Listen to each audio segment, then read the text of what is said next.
Joy Guru. Today I would like to narrate three characteristics or three qualities of Supreme Person or Purushottam. There are two forms of God. One is called impersonal God. That God has no name and has no form. But personal God has name and form. Lord Ramachandra, Lord Krishna, they are the examples of Supreme Person. But then the same person is coming in different names and different forms. They are not plural in number. They are not even two in numbers. He is only one and unique one. Anyway, so what are the three characteristics of personal God? That is the Supreme Person or Purushottam, as we popularly call. Now, right at the outset, I would like to say that Sree Thakur Anukul Chandra has stated about the three characteristics that I would like to speak. Once he was asked about the three characteristics or three qualities of Supreme Person, he stated that he is abnormally normal, wisely foolish and gorgeously simple. I would like to repeat. He is abnormally normal, wisely foolish and gorgeously simple.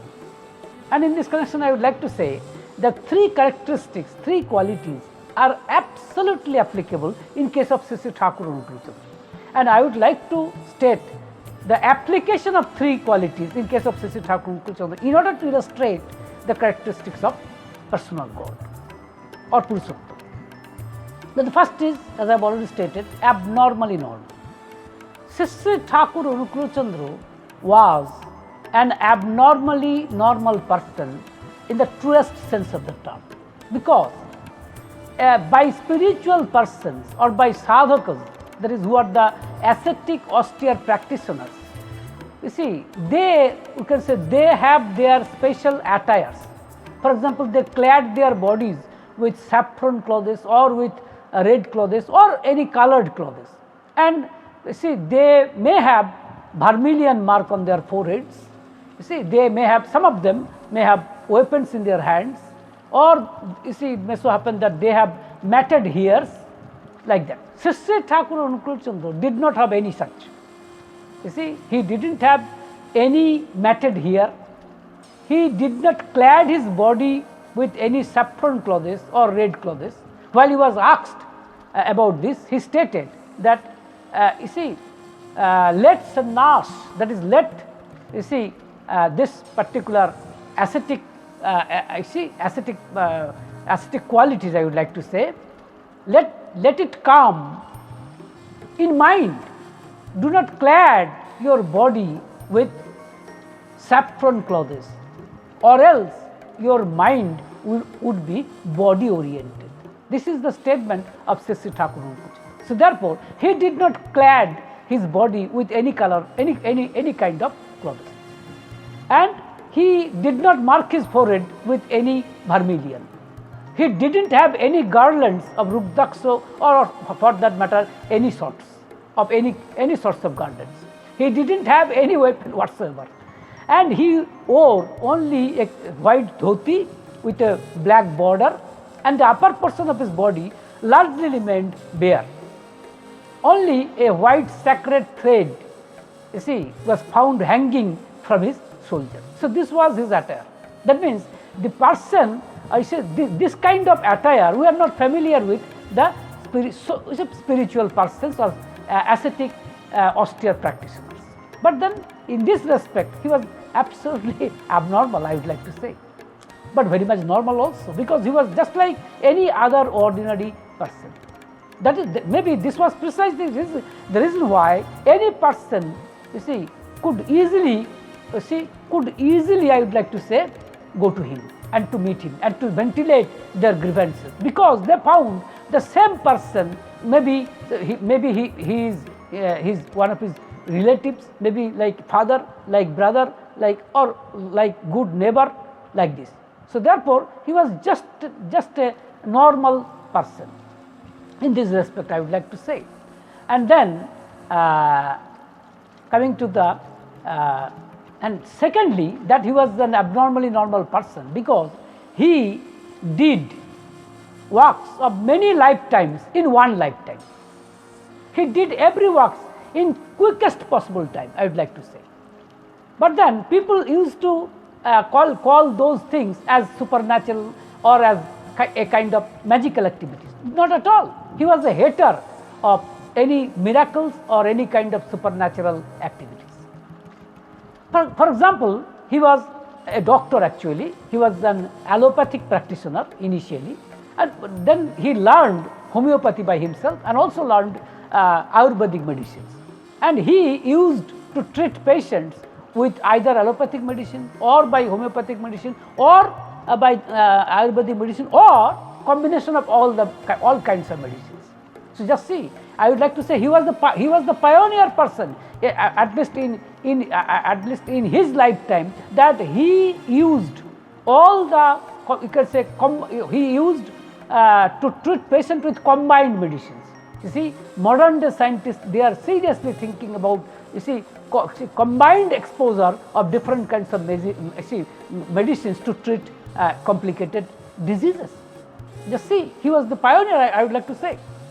And then, for example, when he did kirtan, you see, as you all know, kirtan is a special kind of song in spiritual in spiritual practice. He did kirtan when he was almost 29 or 30 years old. And then during kirtan, he had trance state. And during trance state, he used to speak many valuable speeches. And all his speeches were, not all actually, most of his speeches were written in a book named Holy Book. These speeches, or you can say these teachings, you see, I would like to say these are of, highest, these are of the spiritual teachings of the highest order, I would like to say. Just imagine, when he was just 29 or 30 years old. And when he was just 40 years old, he was regarded as the world teacher. There is Vishwaguru. It was actually held at Kustia, you see, a town of present Bangladesh near Pabna, Himayatpur. You see, Himayatpur. His native village was in Himayatpur. It was just adjacent to Pabna town of the present Bangladesh. Anyway, just see, when he was just 40 years old, people called him Vishwaguru. Not only the devotee, not only of his devotees, but also the people all around. I would like to say, they came to see him and they came to visit him, and all of them regarded him as the world teacher. Just imagine. So he did all the works, I would like to say, in quickest possible time. Then he actually built different kind of workshops ranging from World Science Temple, Vishwa Vigyan Mandir, World Science Temple, and then Satsang Chemical, and then publishing house, studio, and then you see a medicine factory, and then Hoshiari Industries, everything. Why? He did not do it to earn money. He did it I would like to say, to teach us, to show us that you should choose your profession according to your own knacks. That knack, however, I would like to say, that knacks actually would depend upon the special genetical configuration that a person is born with, I would like to say. So therefore, it was his I should say, it was his pious enterprise that he wanted to show us that you must select your profession according to your knacks, according to your attributes that are already inbuilt within yourself. So therefore, this is the matter. So, and all these, he did it in the quickest possible manner. And then then afterwards, I would like to say that he was a complete philosopher. He advocated an integrated philosophy of life, where all the problems are solved by his preachings, I would like to say. As a matter of fact, he didn't say, he did say about the solutions, about the possible remedies of every problems possible. You see, just so here in this respect also, I would like to say that he is an abnormal person. He was abnormally normal person, I would like to say. And then again, he wanted to initiate people with the holy name. And how could it be executed? that also Sri Thakur Unukul Chandra thought, and that's why he did introduce an unique system, I would like to say, a system of Ritik system. That is, Ritiks are are rather licensed to initiate people with his holy name. So therefore, within the quickest possible time, it was possible to initiate very many people by his holy name. As a matter of fact, being a spiritual mentor, being a spiritual guide, being a spiritual guru, he didn't move even an inch from his own residence. Just see, this is also a unique feature, I would like to say. In this respect also, he was abnormally normal. So again, you see, he was wisely foolish. Why? Because he did know everything under the sun, above the sun, beside the sun, or of this world, of this universe, or maybe whatever universes may be present, we do not know. He knew everything, and I must say that he did not know it by or through practice. That we common people do that. We people, or for that matter, so very many spiritual practitioners also, or ascetic austere practitioners also, they acquire spiritual knowledge through practice. But Sri Thakur Unukul Chandra did not do such. As a matter of fact, he did not practice any kind of ascetic austere practices either in caves or in mountains or in forest or in jungles. He did not do that because he came as a knower of everything. In other words, he was born with a complete knowledge, I would like to say. So in this respect also, he was a wise person, but he looked like a foolish person. As a matter of fact, but then he was an avid learner. He was an avid learner. This is also a characteristic feature of a truly wise person. For example, in one, I would like to say an example. One day, a child, or you can say a tiny boy, came to Sri Thakur Unukul Chandra with a shining insect, and he actually he showed it to Sri Thakur Unukul Chandra. Sri Thakur Unukul Chandra, so very intently saw this particular shining insect with rapt attention, as if he was hearing, Hari Kotha, that is, he was hearing about the words of God. Just see, in other words, what I would like to say, that he did not have slightest ego for his I would like to say for his knowledge. You see, that is the reason why he was a man of complete wisdom. He was the man of complete steady wisdom. You see, that just differentiate him with us. For example, myself, I was a professor and I was an associate professor of zoology. That means I have a certain kind of knowledge, some amount of knowledge regarding this particular subject, that is zoology. Just see, knowing a very little amount of knowledge, and that too of a single subject, I have a steep ego. I cannot I cannot tolerate any person who claims to know more than me in zoology. Just imagine. And when I compare myself with Sri Thakur Unukul Chandra, really, I cannot really explain it, because he knew everything. I would like to say that he was the very epitome. He was the very emblem of knowledge. He was the very emblem of wisdom. But then he had absolutely no ego. As a matter of fact, I see very many spiritual persons, they came to visit Sri Thakur Unukul Chandra, and seeing him with such wisely foolish, I would like to say such, he seemed like he looked like a foolish person, and that is precisely the reason why very many of them advised him to do or to practice some spiritual practices, and they actually advised him. But then Sri Thakur Unukul Chandra, however, patiently, I would like to say, gave them patient hearing. He was not irritated. And in this connection, I would like to say, or I can recall a story, maybe many of you may know it. You see, once a person asked a fish that, "Oh fish, do you sometimes take bath in deep water? You must know that taking bath in deep water is good for health." Now what would this fish would reply? You see, as you all know, that fish always remains within the water. The same is the case with Sree Thakur Anukul Chandra. He who knows everything, not only of the spiritual knowledge, of all the material knowledge, of all the knowledge of the material world and what not. As a matter of fact, he is known as Vibhu, that is, who has come as knower of everything.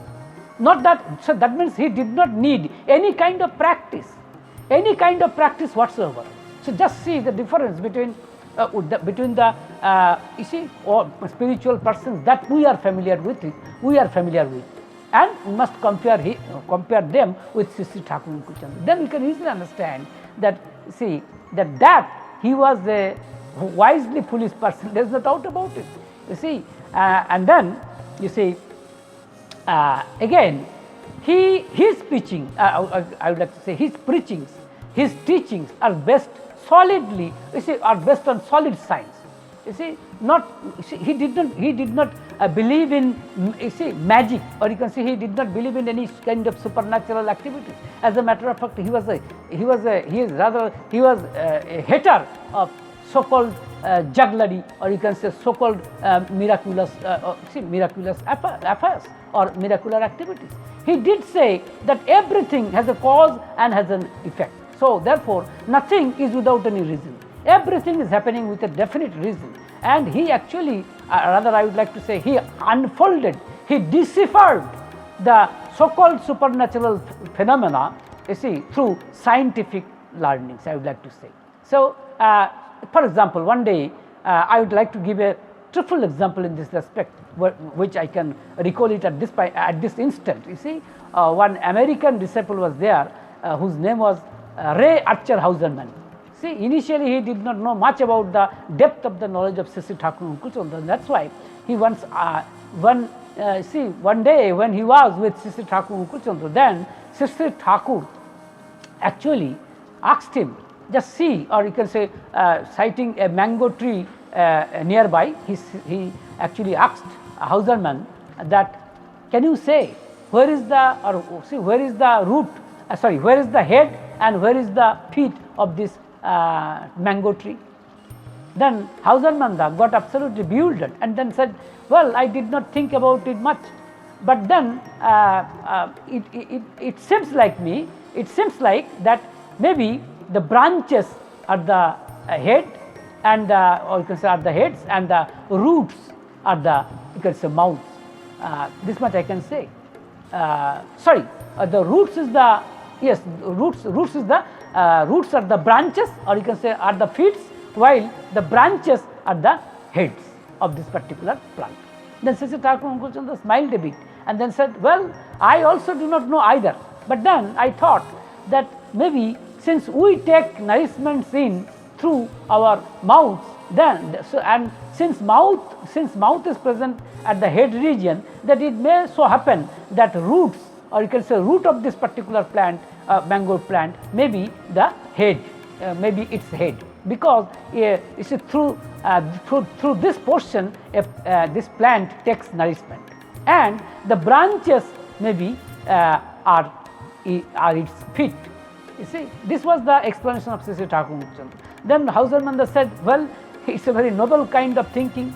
And then Sree Thakur Anukul Chandra stated, then just see, if my supposition is correct, then I thought, then this may be the way of evolution of the living organism. And then said, just see, if the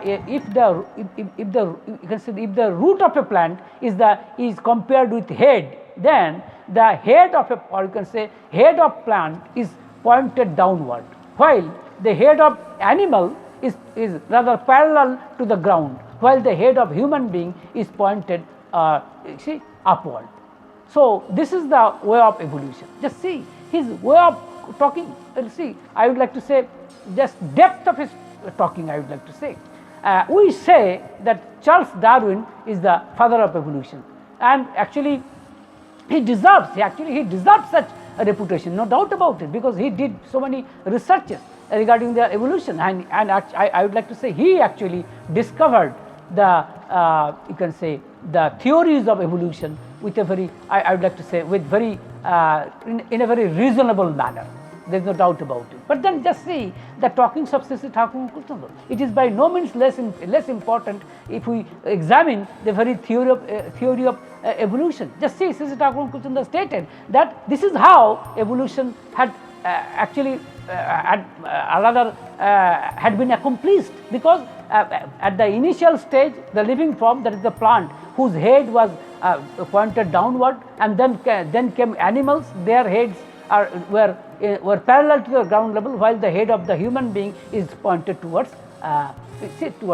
pointed upwards. So this is also a kind of evolution. Just see, this is just a trivial example of among crores and crores of examples. So just to illustrate that, his talkings, his preachings, his teachings are based on solid science. And then I would like to say the third category, that is he was gorgeously simple. As I have already stated, that he wore only a white dhoti with a black border, and upper portion of his body was largely bare, I would like to say. Even when eminent personalities like Mahatma Gandhi or Chittaranjan Das, Dr. Shamaprasad Mukhopadhyay, Netaji Subhash Chandra Bose, Lal Bahadur Shastri, and a host of other eminent personalities, when they came to visit him, he did not dress himself with any kind of attire. He remained as he was. So therefore, and not only that, actually he did say, his way of thinking to all the eminent personalities. I would like to say that in this regard, I would like to say that some of them really recognized him. For example, in this case, I would like to say regarding the saying of none other than Chittaranjan Das. He wrote actually to Mahatma Gandhi that, I have seen many great men in this world, but I have never seen a man of such extraordinary qualities in all respects and as lovely as Sree Thakur and Anukul Chandra. This particular writing, actually we have come to know about these writings, from an article written by none other than Mahatma Gandhi himself. It was published in the Young India Patrika. So therefore, it is documented. Just see, and just see, so Sree Das is admitting that he had never seen such a man of extraordinary qualities in all respects. Just imagine. And then Netaji Subhash Chandra Bose, for example, he actually visited Sree Thakur and Anukul Chandra more than once, and he did take suggestions from Sree Thakur and Anukul Chandra. We know very little about these aspects. This is our, I would like to say, misfortune. And I should say, this is the, I would like to say, travesty of justice, I would like to say. Because it is also a fact that Netaji Subhash Chandra Bose, parents of Netaji Subhash Chandra Bose, for example, they were initiated by the holy name of Sree Thakur and Anukul Chandra. Sree Das was also another one. Just see. Anyway, so therefore, he, in this respect, he was gorgeous, but he looked very simple. So not only this, the thing is that he did not perturbed by the presence of all these eminent personalities, even a little bit. But he remained as simple as ever. But then the eminent personalities, as I have already quoted some few names, when they came to visit Sree Thakur and Anukul Chandra, not that all of them liked Sree Thakur and Anukul Chandra very much, but one thing is absolutely clear, that you may like him, you may dislike him, but you cannot ignore him. Nobody could ignore the presence of Sree Thakur and Anukul Chandra. Nobody could ignore the very photograph, the very picture of Sree Thakur and Anukul Chandra. I would like to say that he is no more in this world in body. But then, if you see any photograph, any one photograph of his ranging from childhood to even old age, to old age. If you see any photograph of Sree Thakur and Anukul Chandra, then one thing is clear: you may like him, you may not like him, but you cannot ignore him. You cannot ignore him. This is certain. This is surely certain. So therefore, we cannot say, or we cannot equate him with ordinary people. In this respect, I would like to say that many people actually comment that, oh, Sree Thakur and Anukul Chandra, maybe he was an ascetic austere practitioner, or he may be a sadhak of a high order, but he cannot be God after all. This is the utterings I would like to say. These are the utterings I would like to say of so many of many persons. But I would like to say, Lord Krishna, for example, even in his time, not everybody actually recognized him as God. Otherwise, Lord Krishna did not quote such sloka. It is stated in the 11th sloka of the 9th chapter of Srimad Bhagavad Gita, where Lord Krishna has stated, Avajananti mamurha manusim tanumasritam param bhavam ajananto mamo bhuto maheswaram. That is, not knowing my supreme quality. You see, people, or you can say not knowing my supreme nature as the Lord of all the beings, people disregard me who have taken a human form. Just imagine, this is the utterance of Lord Krishna. I would like to say in this correction, or you can say in conclusion, I would like to say that nowadays people all around, they respect Lord Krishna as God. And it is, of course, it is, there is no least, I would like to say, there is no least doubt about it. Definitely he is the God himself, there is no doubt. But then nowadays they say so because they did not see him in his lifetime. You see, but then very many people who were present in his lifetime, that is in the lifetime of Sri Krishna, they did not believe that Sri Krishna was God. Even they did not recognize Sri Krishna, Lord Krishna. As a matter of fact, Arjuna, for example, after all, he was a superior person than ourselves. He himself did not recognize Krishna. Otherwise, he did not take apology from Lord Krishna after seeing the cosmic form of Lord Krishna. As you all know, it is stated in the 15th sloka of 11th chapter, where Arjuna is stating like this: Paswami devan tavo devo dehe sarvan tatha bhuto vishesha sanghan brahmanam isham kamalasanastham rishangscha sarvan urgan cha divvan. That means I see every being, every God within you. You see, I see the divine sages, divine serpents, and I see the Brahma, the ruler, and I see so everything within you. And then he actually took apology from Lord Krishna that I could not really understand you. So therefore, you please forgive me. See, this is the statement of Arjuna. So I would like to say that people who who say that after all Sri Thakur Anukul Chandra was just a mere sadhak or just a ascetic practitioner, ascetic austere practitioner, I would like to say that wait for few days, wait for few years, for example, then you will see the same. Because the same thing happened in case of Lord Krishna. Otherwise, he did not quote such slokas in Srimad Bhagavad Gita. I am talking these slokas from Bhagavad Gita. You can say it for yourself, by yourself. So I would like to say, live in love, joy,